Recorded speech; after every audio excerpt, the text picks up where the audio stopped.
Ficciones. ¿Cómo manejamos nuestro entorno? ¿Es un tema de doble personalidad?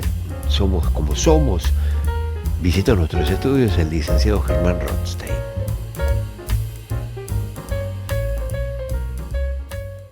Gracias por acompañarnos una vez más, Germán. Gracias a vos, Felipe, por la invitación. ¿Qué es una ficción en concreto?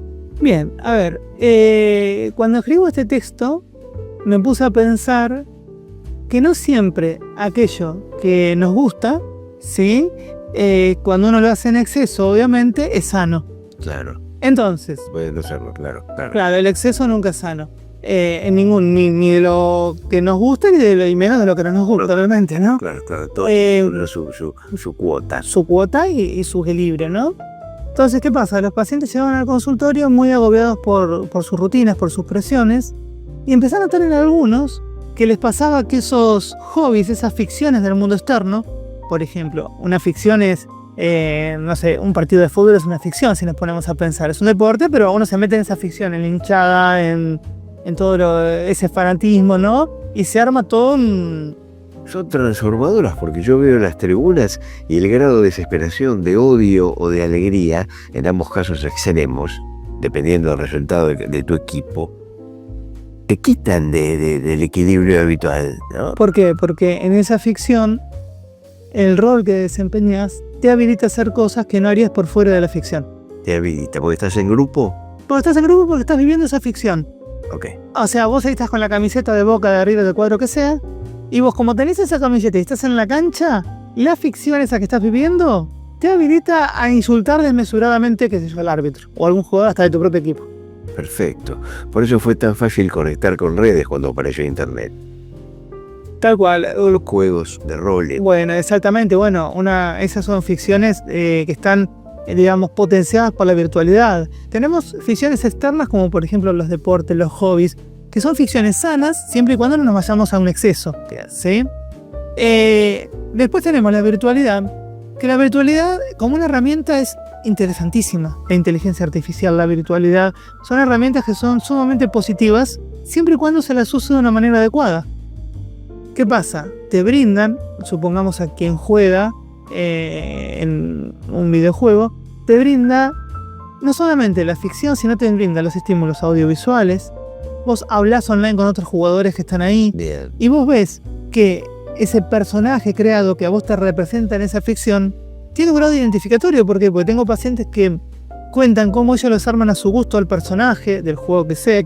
Impecable te los cuentan. ¿Y por qué? Porque me gusta y porque me representa esto y me representa lo otro. Pero tenemos que comprender que es solamente distraccional. Claro, ¿qué pasa? Tengo pacientes que se nota mucho esto, lo estoy notando mucho en los pacientes cuando están por terminan la secundaria y tienen que ir o a la universidad o a trabajar, que están en esa indecisión que no saben hacia dónde ir, porque el mundo exterior y la responsabilidad resulta como muy pesado. Claro. Se meten en esa ficción que es fantástica, porque pues son un personaje. En esa ficción, ese personaje si muere revive. Claro, bien. ¿Sí? Y construyen algo que les permite tener socialidad, te dicen ellos, porque tienen amigos virtuales en distintas partes del mundo que se conectan. Con mínimo compromiso. Pero socializan desde el personaje de ficción. Claro, rara vez escucho en consultorio que por fuera del juego se pongan a hablar de otra cosa. ¿Se entiende? Claro. Entonces es otra ficción. Entiendo perfectamente. Germán, me imagino pequeña la distancia entre la ficción y la adicción. Claro, cuando se torna en exceso esto, la ficción de pasar de ser una distracción, se puede transformar como en una adicción porque nos sustrae, ¿no es cierto?, nos toma, nos sustrae de la realidad. O sea, es que esto lo vi muy claro en otro tipo de ficción, que no el nombre que ahora vamos a nombrarla, que es la ficción de las fantasías internas. Bien. ¿Sí? ¿Qué sucede? Muchas personas, para aliviar el peso de la realidad, de la rutina constante, de la responsabilidad, empiezan a fantasear. Correcto. ¿Sí? Bien. La fantasía es sumamente interesante y es sana, salvo cuando se torna nuevamente en exceso, que la persona entra como en un estado de ensueño.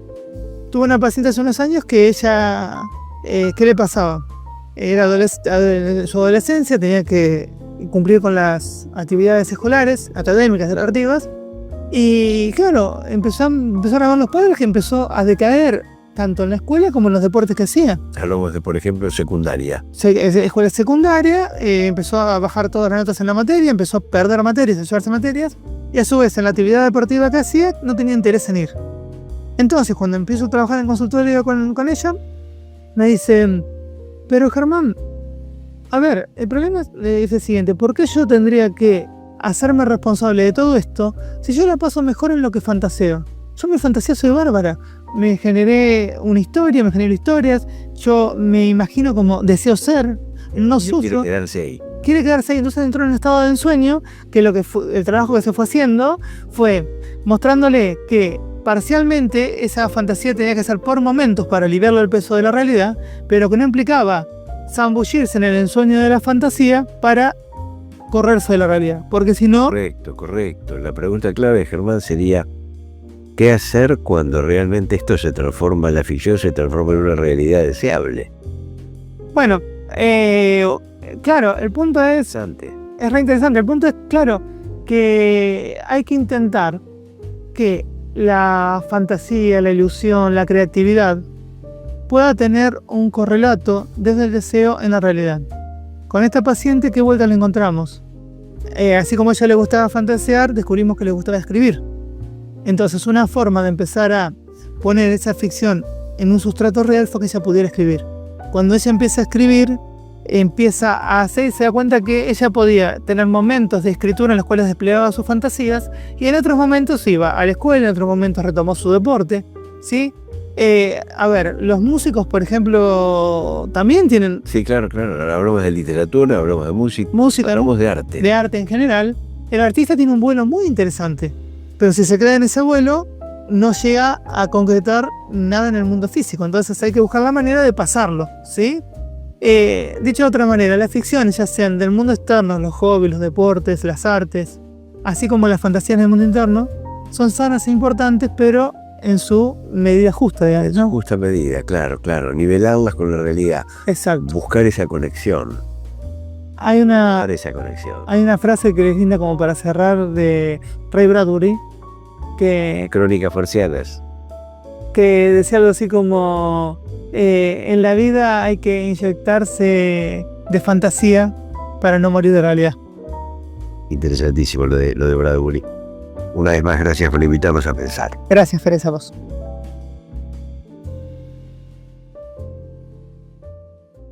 Muchas consultas relacionadas a nuestra presencia en redes, claro, allí nos encuentran en nuestro propio canal de YouTube, Salud Total en YouTube. Pero claro, nuestra presencia diaria en el canal Somos en todo el ámbito de la República Argentina se concreta en el canal 525. Ya regresamos.